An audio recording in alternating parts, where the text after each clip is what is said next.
Hello, everybody. It is December 20th, 2025, here in the United States of America. This is going to be a short one today, but I just want to talk about the multipolar world that is currently taking shape as U.S. hegemony recedes and the world starts to revolve around three main centers of power as opposed to one. Those three centers of power will be obviously the United States, China, and Russia. Now, while I think this is inevitable, that these will be the three main centers of political power for the foreseeable future, I think the United States is currently trying to put some kind of framework in place where it feels like it can safely pull back from the world, recede back to our own sphere of influence, while its interests in these regions are still protected. I think this is why there's been a concerted effort to make some kind of lasting peace in the Middle East, even though some would argue that peace mainly favors Israel and is constructed around Israel's political interests. The United States no longer wants to be involved in Middle Eastern wars. It's very unpopular at home. I think both political parties recognize that. And I think what President Trump is trying to do and finding very difficult is to create some kind of framework for a permanent, if not long-lasting peace in the Middle East, so the United States feels safe to leave the region to its own devices. I think this is also why there's such a concerted effort to bring about some kind of lasting peace in Europe between the EU and the Russian Federation, NATO and the Russian Federation, again, so the U.S. doesn't feel the need to be constantly entrenched in Europe. What is my cat doing? So the United States doesn't feel the need to constantly be entrenched in Europe, having troops stationed in Europe and funding NATO to such a large degree. Also in the Pacific, I do think that while there is not yet a concerted effort to have some kind of détente with China, I think it's dawning on U.S. political leadership more and more that a direct conflict with China over Taiwan is going to lead to some kind of military disaster that does not favor the United States in any way, shape, or form and might, for the foreseeable future, cripple our Pacific power. That it would be better to have some kind of status quo between Taiwan and China that the United States could live with, although I think inevitably, while people living in Taiwan might not want to hear it, I think a reunification with China is something that can't be stopped and eventually will happen either politically or militarily. I don't think the Chinese are going to forever tolerate a bastion of possible, like a base for Western weapons right off of its shoreline, as it shouldn't. No country in its position should accept that. I mean, this is one of the reasons why there's a war between Russia and Ukraine right now. No great power is going to accept some kind of bastion of influence of one of its rivals directly off its border or very close to it. I think this is actually why there appears to be a war on the horizon with Venezuela. This has nothing to do with drugs. I don't think it has anything to do with Maduro personally. I don't think it has anything to do with fentanyl and cartels and whatnot. I think it simply boils down to the fact that Venezuela is allied with Russia and China and receives weapons and funding from them. And now in the event of some kind of war between the rival powers, I think Venezuela, the current Venezuelan government, is trying to be taken out of the picture, so to speak, and a more friendly government put in its place because Venezuela lies within the American sphere of influence. Now, Venezuela might not like that. Central America might not like that. South America might not like that, but it is the truth. There is no nation, no other power that can compete with the United States within North and South America. The United States dominates North and South America, just as China dominates Southeast Asia. There's no power in the region that can challenge it.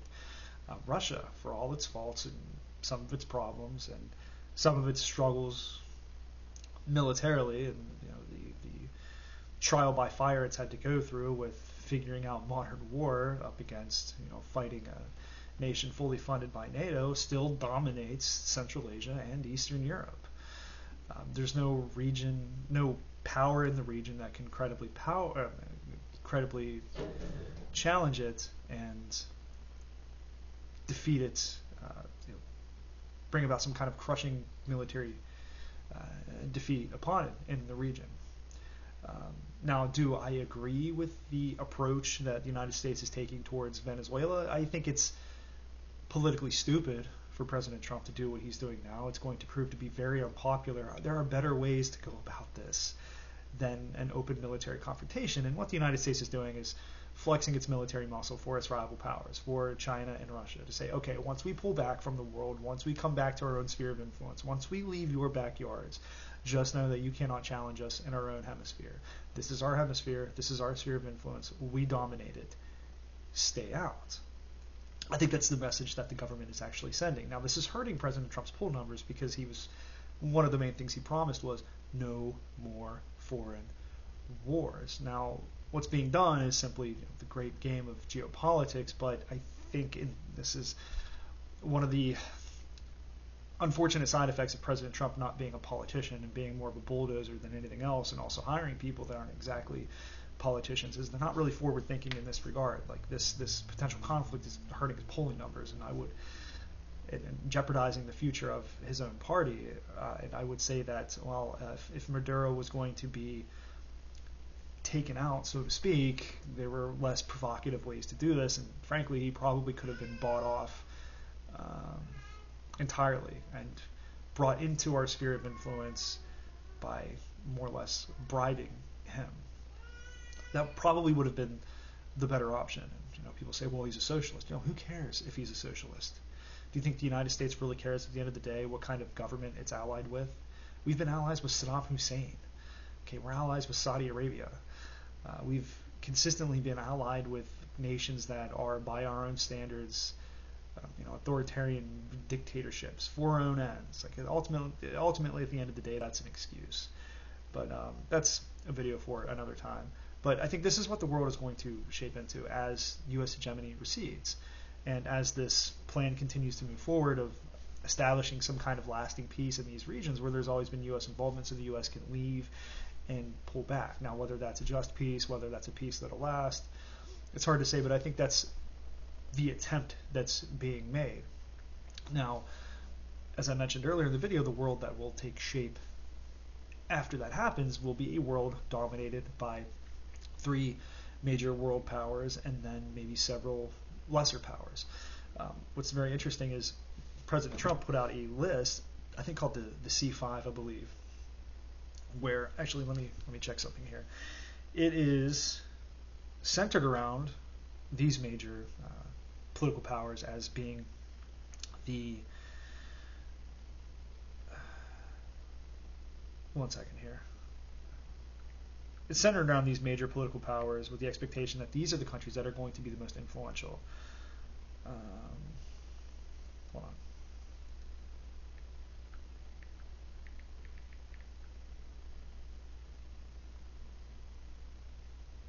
on. Okay, core 5. The United States, China, Russia, India, and Japan. Okay, that's what I thought. I'm pretty sure India was on that list. But these will be